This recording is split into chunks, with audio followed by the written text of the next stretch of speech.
Joe Biden llega a Arabia Saudita, la parada más controvertida y políticamente más difícil de su visita a Oriente Medio. Voló directamente desde Tel Aviv a Jeddah, algo inédito e histórico después de que el país árabe levantara las restricciones para vuelos procedentes de Israel. Vamos en breve por más detalles hasta Jerusalén. Soy Jenny Pérez, aquí en Berlín. Destacamos: Biden en el Palacio Real Saudita. No hubo apretón de manos, pero sí un choque de puños. El presidente de Estados Unidos lleva una agenda cargada para revivir la alianza con los sauditas, pese a los derechos humanos. Rusia sigue atacando el sur de Ucrania. Los bombardeos golpearon 2 universidades de Mykolaiv. La ciudad portuaria lleva días sufriendo el fuego ruso. Y la Agencia Meteorológica Mundial envió una dura advertencia que dice que la contaminación del aire solo empeorará con la ola de calor actual en Europa y es probable que las temperaturas extremas se vuelvan más comunes debido al cambio climático.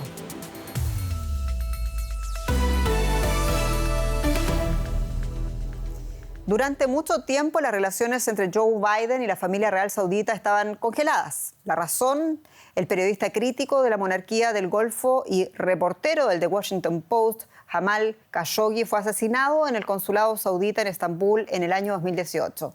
Pero el alto precio del petróleo y una escalada diplomática con Irán, su cercanía con Rusia, aparentemente han obligado a Biden a acercarse a Arabia Saudita. Biden, en visita oficial a Arabia Saudita, va por más. Se ha propuesto, de hecho, recomponer las relaciones entre el Reino Árabe e Israel. El presidente de Estados Unidos llega desde Israel. Un vuelo directo a Jeddah que envía una señal. Arabia Saudita abre su espacio aéreo a vuelos desde y hacia Israel, una muestra patente de que la relación entre ambos estados mejora. Joe Biden incluso la calificó de decisión histórica, un paso importante para la integración y estabilidad de Oriente Medio. La apertura del espacio aéreo se considera también el primer éxito de Biden en su viaje a Medio Oriente. Pero lo más difícil viene ahora en Arabia Saudita. La alianza de décadas entre Estados Unidos y los saudíes se vio afectada por el asesinato de Jamal Khashoggi hace casi 4 años. El periodista fue víctima de un escuadrón de sicarios en el consulado saudí de Estambul en otoño de 2018, supuestamente por orden personal del príncipe heredero saudí Mohammed bin Salman. Muchos creen esta versión, incluyendo activistas de derechos humanos. En Arabia Saudita nunca se respetaron los derechos ni ha habido libertad de expresión, pero en los últimos 5 años el espacio para cualquier crítica o disenso se ha cerrado por completo. Joe Biden prometió durante su campaña electoral responsabilizar a los dirigentes saudíes de este asesinato, pero la situación política mundial obliga a un replanteamiento.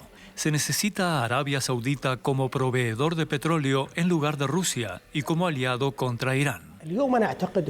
Actualmente creo que se debe corregir el curso de esta relación, volver a habilitarla y restaurar la asociación estratégica histórica entre Riad y Washington. La contraparte negociadora es el propio Mohammed bin Salman, que gobierna de facto Arabia Saudita, porque su anciano padre de 86 años ya casi ni hace apariciones en público. Por eso el presidente estadounidense debe acercarse a bin Salman, no porque quiera, sino porque tiene que hacerlo. Y tenemos ahora mismo a mi colega Damián Pajla con más detalles desde Jerusalén. Damián, saludos. Y decíamos que Biden ha logrado lo que ningún presidente de los Estados Unidos: viajar en vuelo directo de Israel a Arabia Saudita. ¿Dónde se encuentra ahora mismo? Hablemos, por favor, Damián, de aquel simbolismo, pero también de cómo reorganiza Biden las alianzas de cara a Irán.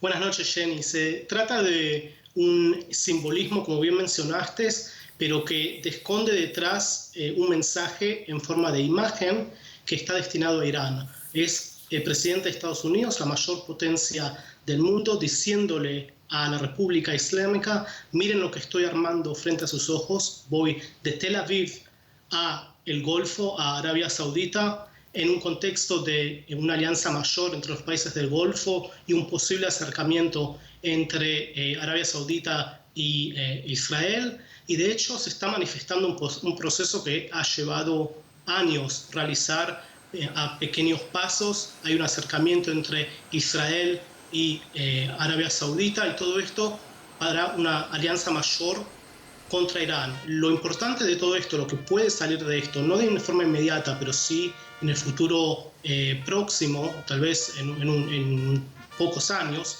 es una paz entre Arabia Saudita e Israel, que en realidad tiene el potencial de poner fin al conflicto árabe-israelí. Interesante, Damián. Y antes de llegar a Riad, el presidente cerraba su visita a Israel. El presidente Biden había vuelto a hablar en Jerusalén de la solución bastante conocida como un pueblo, dos estados. ¿Qué es lo nuevo? ¿Qué es lo interesante o podría ser lo interesante del discurso de Biden para las autoridades palestinas? Fue un discurso un poco pobre, hay cierta decepción en la Autoridad Nacional Palestina ya desde hace rato, más que un compromiso en palabras secas en pos de la solución de dos estados, no hubo mucho más que eso en el discurso. Incluso mencionó el tema de la colega que murió en un tiroteo, presuntamente por las Fuerzas de Defensa de Israel, reiteró el compromiso estadounidense para intentar saber qué es lo que ocurrió allí, pero no hubo más que eso y además la visita se dio en Belén y no en la capital palestina de Ramallah, con lo cual también es un simbolismo en sí mismo y para resumir es una visita que dejó sabor a más. Damián Pachar, muchas gracias por todos estos detalles en Tel Aviv. Y hay una razón económica que obliga a esta visita de Joe Biden a Arabia Saudita. El detalle lo tiene Paco Furió. Muy bienvenido, colega. Así es, Jenny, y la razón se llama petróleo. El presidente Joe Biden está de visita en Arabia Saudita en un contexto económico en el que el precio del petróleo es una de las grandes preocupaciones en Estados Unidos. Tildado por Biden de país paria durante su campaña, ahora trata de convencer a Arabia Saudita de que aumente sus exportaciones de crudo para poder bajar los precios. Una crisis puede ser una oportunidad.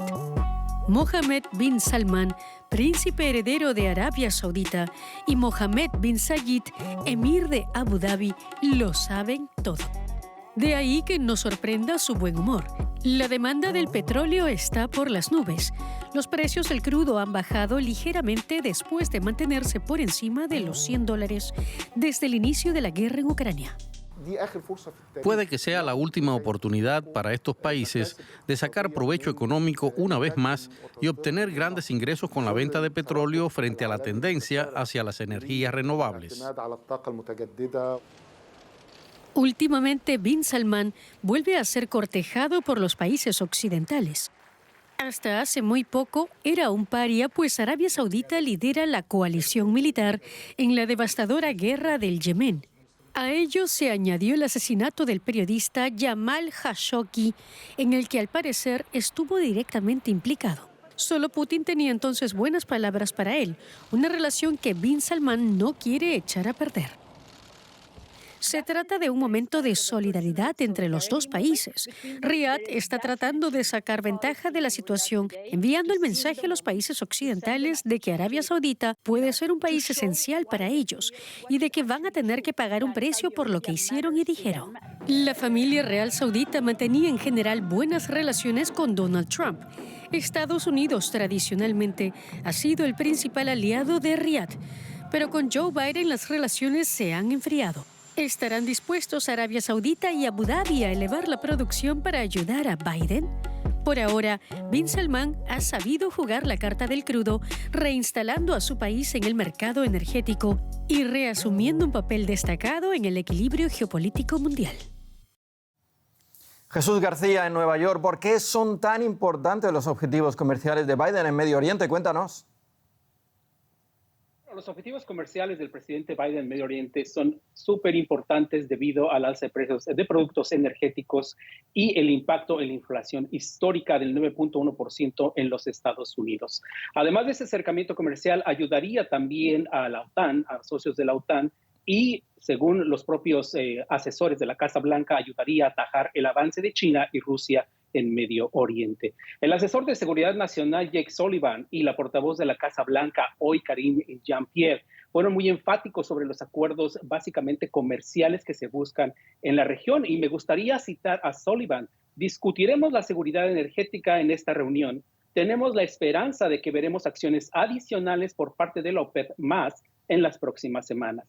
Es decir, el presidente Biden está priorizando asuntos comerciales sobre derechos humanos y está esperando tener acuerdos adicionales, según Sullivan y también la portavoz de la Casa Blanca. Sin embargo, no fueron especificados, pero están sobre la mesa, y que eso pueda tener una reacción positiva en el tema de la inflación y evidentemente el precio del petróleo y la producción. Cabe destacar que el inventario del crudo estadounidense, la reserva estratégica del petróleo, cayó 6.9 millones de barriles, según datos del Departamento de Energía, la peor caída desde 1986. ¿Y qué pasaría si Biden no logra su objetivo en Medio Oriente con el petróleo? Pues bueno, al inicio de la guerra, de la invasión de Rusia en Ucrania, Estados Unidos viró hacia Venezuela y hay preocupación de que pueda virar hacia allá nuevamente. Reportes indican esa preocupación cercana, sobre todo porque en marzo el asesor de Seguridad Nacional, Jake Sullivan, desató alertas entre demócratas y republicanos como los senadores Marco Rubio y Bob Menéndez, debido a ese viaje que realizaron a Venezuela y las reuniones con Nicolás Maduro. También se desataron alertas porque en junio Estados Unidos, digamos que aligeró las sanciones para petroleras de Italia y España, así que pudieran tener ciertos negocios con el gobierno de Nicolás Maduro. Así es que se mantiene esa, digamos, esa beta de que podría virar hacia Venezuela, pero no hay nada concreto al respecto. Por lo pronto, la prioridad, y repito, para Estados Unidos es tratar de reducir el precio de los energéticos y la inflación. Gracias, Jesús, desde Nueva York. Cambiamos de tema. En Italia, la renuncia del primer ministro y expresidente del Banco Central Europeo, Mario Draghi, no solo abre una crisis política, sino que amenaza con golpear la frágil economía italiana y también la europea. De momento, el presidente italiano no ha aceptado que Draghi se vaya.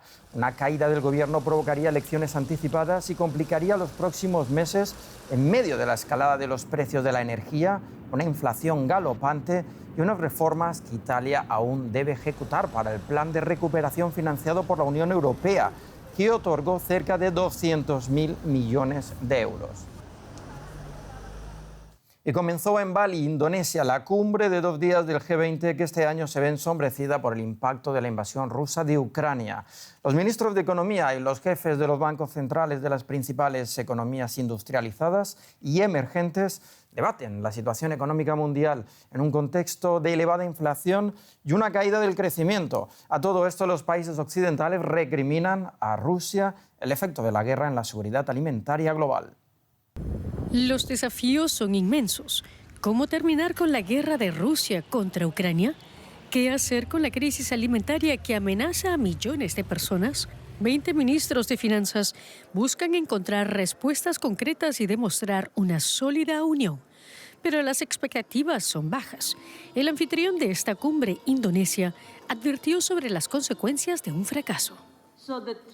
La amenaza es triple: la guerra, el aumento de los precios de las materias primas y el aumento de la inflación mundial puede crear un aumento de la deuda, no solo para los países de bajos ingresos, sino también para los países de ingresos medios o incluso las economías avanzadas.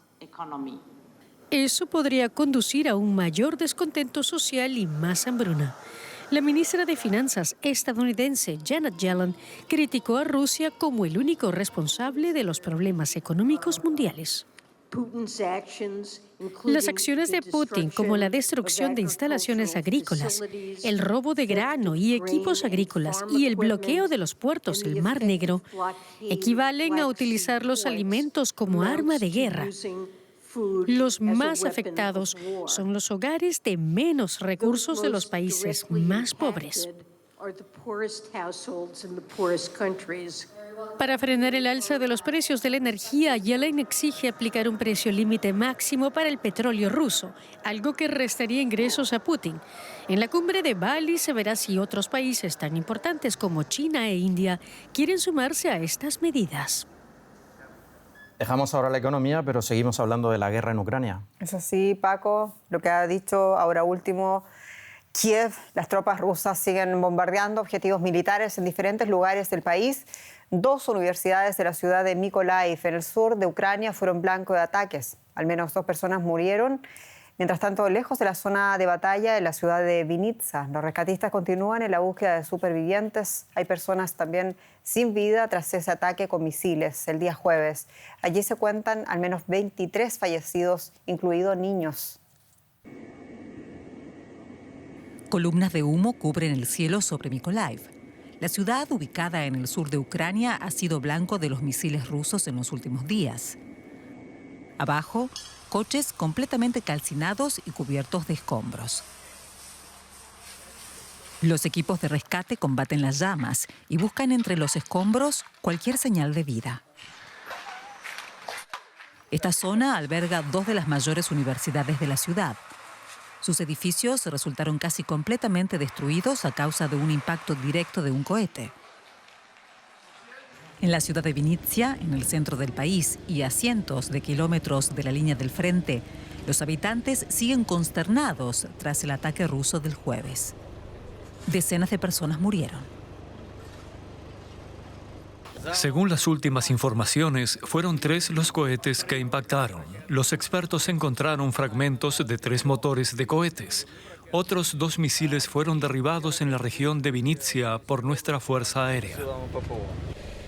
Las autoridades ucranianas dicen que el ataque se llevó a cabo con el misil ruso de alta precisión Kalibr y acusan a Moscú de apuntar deliberadamente a civiles, una acusación que Rusia rechaza. Los equipos de emergencia buscan desaparecidos entre los escombros. Los objetivos aquí fueron un centro médico, una sala de conciertos y una plaza donde madres llevaban a sus hijos. Lisa, una niña de 4 años con síndrome de Down, es una de las víctimas mortales. Los médicos temen que su madre, que se encuentra en estado crítico, no sobreviva si recibe la noticia. Si le decimos ahora a la madre de Lisa que su hija ha muerto, no saldrá con vida del hospital. Mientras tanto, el número de muertos aumenta y muchos intentan asimilar el dolor en Ucrania. La población se prepara para nuevos ataques rusos en los próximos días. Más noticias internacionales a continuación. La Agencia Espacial Rusa asegura haber firmado un acuerdo con la NASA sobre los vuelos a la Estación Espacial Internacional.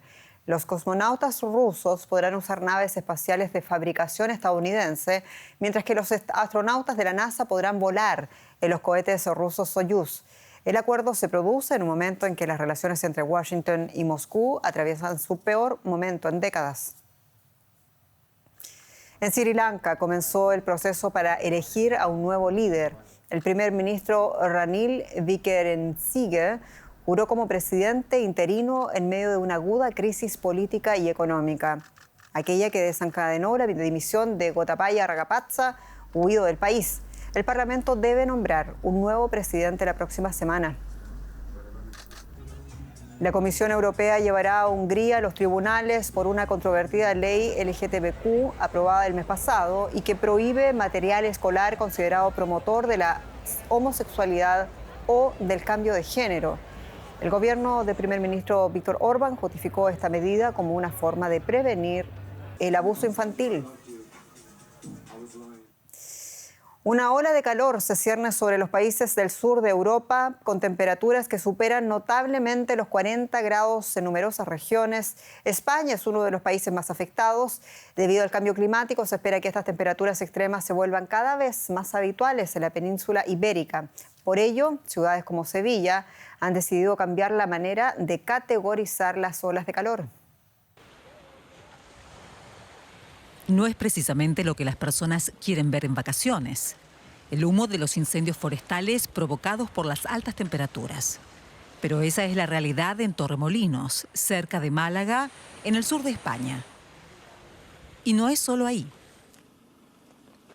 Más al norte, en Extremadura, las llamas consumen desde hace días miles de hectáreas, obligando a la evacuación de habitantes, como en el pueblo de Las Mestas.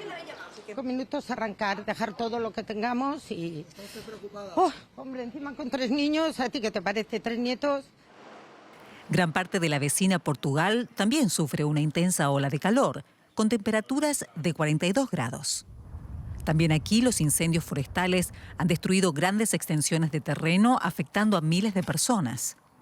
Este hombre huyó de su casa en la región central de Leiria. La situación comenzó a ponerse seria aquí y había bastante viento avivando el fuego. En realidad no pude ver las llamas hasta que salimos y fue entonces cuando decidí irme. En el suroeste de Francia, los incendios han obligado a miles de habitantes y veraneantes a evacuar pueblos y campings. Muchos buscaron refugio en instalaciones improvisadas. Ahora, la ola de calor ha llegado al norte y ha obligado al Reino Unido a emitir su primera alerta roja por calor de la historia. Los meteorólogos esperan máximas de 40 grados la próxima semana, que podrían romper el récord anterior en el Reino Unido de 38,7 grados. Esta ola de calor es un indicio de que el cambio climático está aquí. Estamos viviendo estos problemas ahora y van a empeorar. Una alerta roja que señala un riesgo para la vida. En el Reino Unido es muy difícil hacer frente a estas temperaturas porque nuestros cuerpos no están aclimatados y las casas no están diseñadas para mantenerse frescas. No hay aire acondicionado, no están previstas para el calor. Los hospitales del Reino Unido ya se preparan para un alza de ingresos por la ola de calor. Y Colombia saca cuentas de su más reciente tragedia. 3 niños murieron y 2 resultaron heridos este jueves después de que un alud sepultara una escuela en el momento en que al menos unos 22 estudiantes estaban en ella. La tragedia ocurrió en el departamento de Antioquia, al noreste del país. Un trágico balance.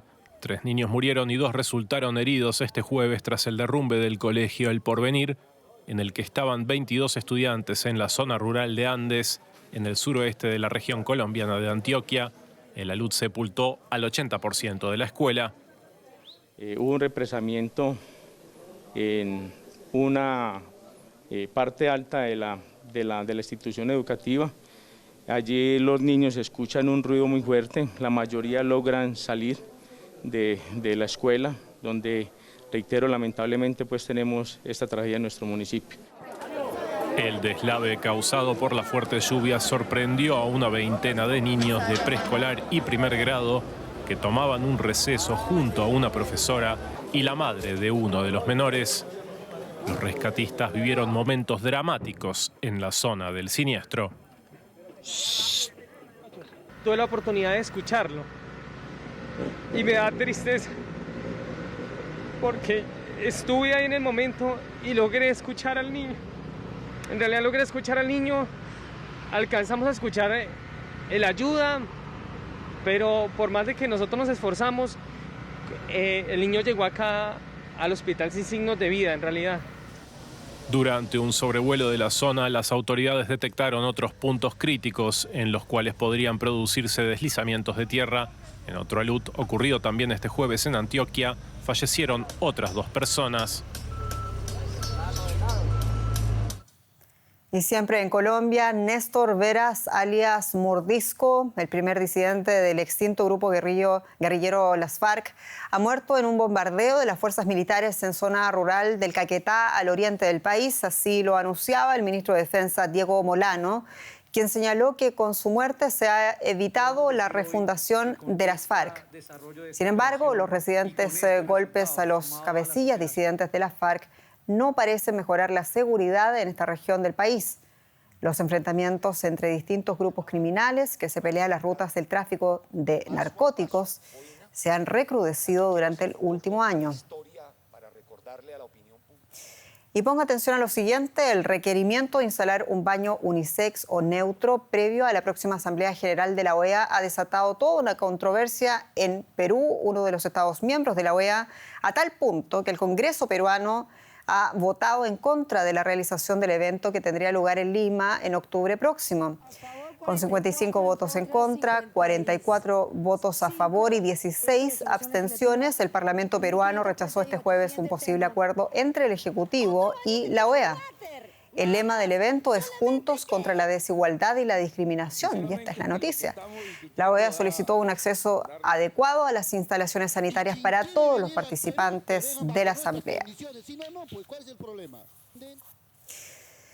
Entre libros de crucigramas, cómics japoneses y dulces, no hay kiosco o puesto ambulante en el centro de Santiago de Chile que no ofrezca el borrador de la nueva Constitución. Por 3.000 pesos chilenos, unos $3, el texto es todo un éxito de ventas en Chile. Su contenido, sin embargo, polariza el debate del proyecto del país que busca Chile. A pocas semanas ocurre del referéndum de salida.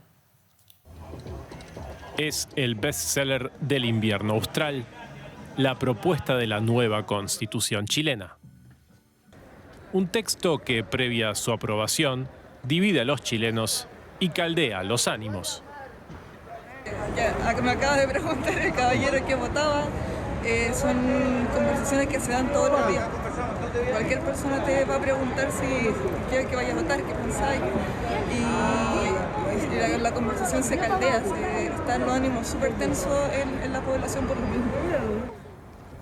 La ciudadanía decidirá en un plebiscito de voto obligatorio el 4 de septiembre si aprueban o rechazan la Constitución que una convención de 154 ciudadanos, en su mayoría independientes progresistas, lleva casi un año redactando. Me está interesando más y yo creo que cada día se va a intensificar más esto.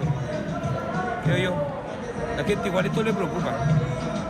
Porque esto como te puede levantar un país, tú sabes, en otros países lo destruido. Son varios los sondeos que colocan la opción del rechazo por encima del apruebo, aunque los expertos señalan que es pronto y que los escenarios están muy abiertos. Y al finalizar, los mejores surfistas del mundo disfrutaron el Corona Open en la bahía de Jeffreys en Sudáfrica. Las condiciones fueron descritas como perfectas para la última parada del Tour del Campeonato Mundial. Vamos por las imágenes. La surfista brasileña Tatiana Weston-Webb fue la gran protagonista de la final y se ganó el primer puesto de la clasificación general. Los campeonatos del mundo del surf se vieron obligados a hacer una pausa de 3 años durante la pandemia y los competidores están visiblemente emocionados por volver al agua. Y así nos vamos. Muchas gracias por su atención. Soy Jenny Pérez. Hasta pronto.